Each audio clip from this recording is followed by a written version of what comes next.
Yo, what's up? Welcome back to another episode of the SWUS. We're into NFL Week 12, Thursday Night Football, Buffalo, Houston. Also, there's a Thursday Night College Football game, but I have no interest in it at all, so I'll briefly mention it at the end.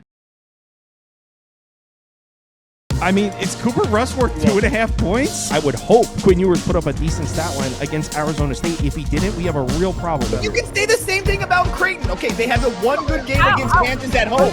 When Toast talks about the kicking market, it's like some earth is flat shit. Andy, true or false, this is going to be a dog walking. Dog walking. This is my dog walking of the day. I think this is going to be very ugly. Dog walking. I think this is going to be ugly. Hey, get the sauce. All right, Thursday Night Football. We got Buffalo on the road in Houston. We get to see a rematch of what was a wild game last year.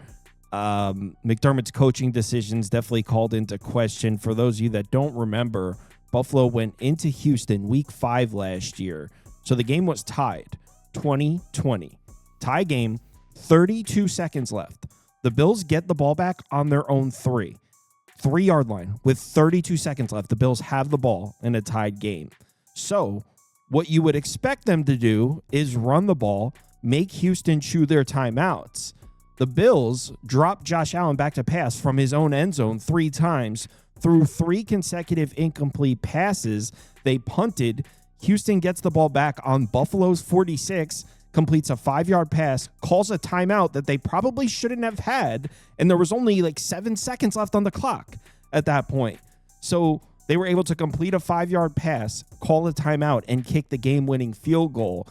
If they didn't have that timeout, they probably wouldn't have been able to do that. Now, obviously, Monday morning quarterback, it's always easy to criticize coaching decisions after the fact, but there was a lot of criticism about that coaching decision. But regardless, we saw a great game, and specifically, we saw Houston's defense give Josh Allen all kinds of problems in that one. I think this was Josh Allen's worst game of the season, was week 5 on the road at Houston, 131 yards, 56-4 passer rating in the game, was under a ton of pressure, which is pretty par for the course when a quarterback goes into Houston. And, I mean, that's the marquee matchup, right? Buffalo's offense against Houston's defense. I think at this point it's fair to say that Houston has the best defense in the NFL. Certainly at home in Houston. I mean, they're 3rd in success rate, 1st in EPA per play. Buffalo's offense 6th and 3rd. This is going to be quite the battle on this side of the ball. Now, Houston's defense definitely won this battle last year, and it makes sense because Houston does have the correct recipe to give Josh Allen problems. You take the runaway, which Houston's defense can definitely do, and you generate pressure without blitzing, which is exactly what Houston does. In fact, they very rarely blitz, a blitz rate under 19%, one of the lowest in the NFL, and they're still 3rd in pressure rate. So, yeah, they're able to generate a ton of pressure without sending extra rushers, which is exactly what you need to do to give Josh Allen problems. And I think it's very realistic they're able to take the runaway here. Buffalo's run game hasn't even looked that efficient recently. Last 3 games, 4.1 yards per carry, under 38% success rate per rush, under 109 rushing yards per game. Remember, this is an offense that wants to run the ball first. In fact, their last road game was on the road in Miami. They couldn't run the ball at all against the Dolphins defense. So I don't think they're going to be able to run the ball here against Houston. Now, just because Buffalo's rushing numbers don't look very efficient, that doesn't mean Josh Allen isn't playing well. In fact, that's not true at all. Josh Allen looks great. In his he just had 6 touchdowns in the Bucs game. I think it was 3 rushing and 3 passing. Yeah, I mean, he's been excellent. 108.7 passer rating, over 298 passing yards per game in his last 3. So, I mean, Josh Allen's been fine, but without the run against a team that can pressure the passer without blitzing, this is a team that this is an exact building that gave him a ton of problems last year. Yeah, I think Houston's defense is going to give him all kinds of fits, just like they did last year. We've got slight injuries on both sides here.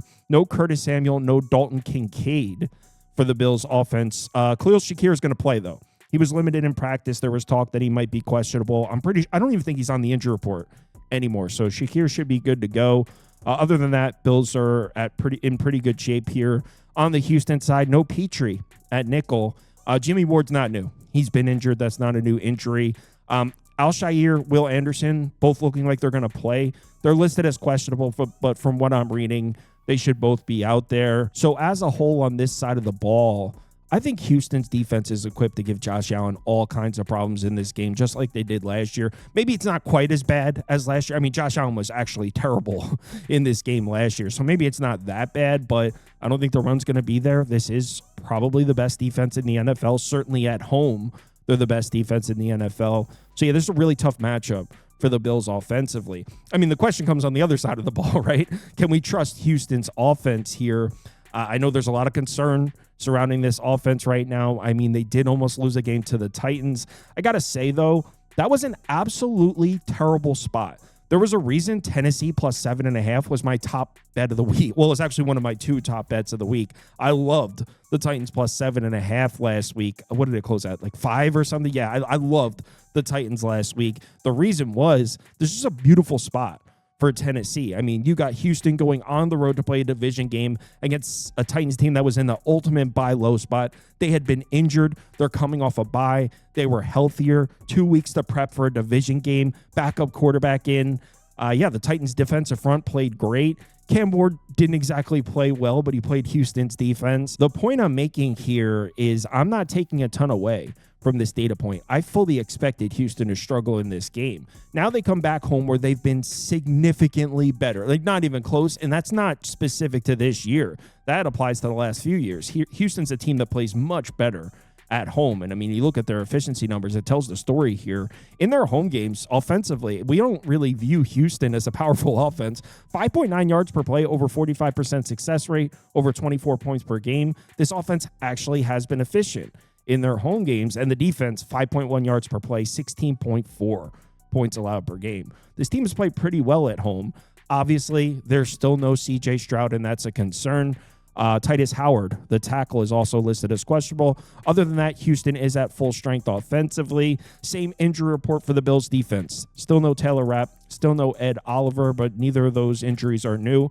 Both have been out for several games now. So both of these units a little bit banged up. In terms of how they match up, I mean, are we finally looking at a football game where Houston's able to run the ball? They haven't been able to run the ball efficiently all year. 32nd in success rate per rush, 28th in EPA per rush, but they're at home against the Bills defense with no Ed Oliver. The Bills can't seem to stop anybody on the ground. And the thing with Houston's offense is, and look, I want to be clear, by no means am I saying that the Houston Texans offense is good, that Davis Mills is an efficient quarterback, none of that. But I think there's a perception that Houston's offense is absolutely terrible with Davis Mills. And I think that perception comes from what we watched in the Denver game where he came in mid-game when C.J. Stroud got hurt, because it was virtually unwatchable. I don't even know if they got a first down. It was absolutely terrible against Denver. But in the 2 games since then, we've seen Davis Mills start and play 2 complete football games. They're averaging 26 points per game, success rate over 50%, 5.8 yards per play. Again, I want to be clear. I do not think Houston's offense is good with Davis Mills. I'm just saying the perception is this offense is absolutely terrible with this quarterback. If you actually look at the efficiency numbers, actually looks pretty good offensively in the last 2 games. And I mean, we're talking about a game where Davis Mills might actually have run support. Look at the Bills' defensive numbers against the run in their last 5 games. They're allowing 161 rushing yards per game, 5.5 yards per carry, over 42% success rate per rush. The Bucs haven't been able to run the ball all year. The Falcons have been one of the least efficient rushing attacks in the NFL this year. The Dolphins can run the ball. Chiefs not really a rushing offense. Carolina was running the ball for a little bit there. I mean, there's no other way to say this. Every single team that plays Buffalo is able to run the ball. So even though Houston can't run the ball at all, at home against this Bills defense, I think Woody Marks, Nick Chubb, I think they might be able to run the ball in this game. So I feel like at 6, the play has to be Houston. I can't believe I'm even saying that, but I feel like it has to be Houston. If you isolate it to just Buffalo's games on the road and Houston games at home, I mean, look at the Bills' road games this year. Yeah, they beat up on the Jets 30-10. They got their ass beat by the Falcons. The Falcons are 3-7, by the way. They beat the Bills' ass in that game. Then they blew Carolina out, and then they got smoked by the Dolphins. So let's not act like the idea of Buffalo struggling against maybe a less than stellar football team on the road is so unfathomable. We've seen this team get smoked by the Falcons and smoked by the Dolphins. So it's not out of the question that Buffalo could struggle in this road game. And if we look at just Houston's home games this year, they lost the game to the Bucs in week 2. I still don't know how they lost that game. Remember, that was like the 4th and 13 where Baker ran for it, and the Bucs scored at the end to win. I was on Houston in the game. It was heartbreaking. I don't know how they lost that game. They blew out the Titans. They beat San Francisco handedly.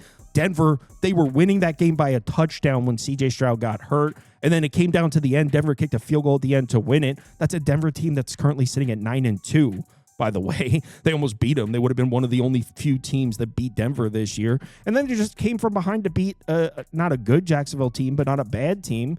So Houston's been formidable at home. We've seen the Bills lay some eggs on the road this year. At a full 6, I feel like the play has to be Houston. I haven't bet this yet. If I do pull the trigger on this one, it would only be Houston. I also, this is even uglier, I also don't hate an over at 43.5. So as of right now, I don't have anything on this game, but my picks would be Houston +6. I would probably make the game 4.5. So at +6, maybe slight little edge there. As far as the total, I would make it 44.5. So at 43.5, slightly into the over. This will be an interesting game. I'm interested to see if Houston's able to run the ball. So, yeah, Houston and over for me. Real quick, the college football game is between Louisiana and Arkansas State.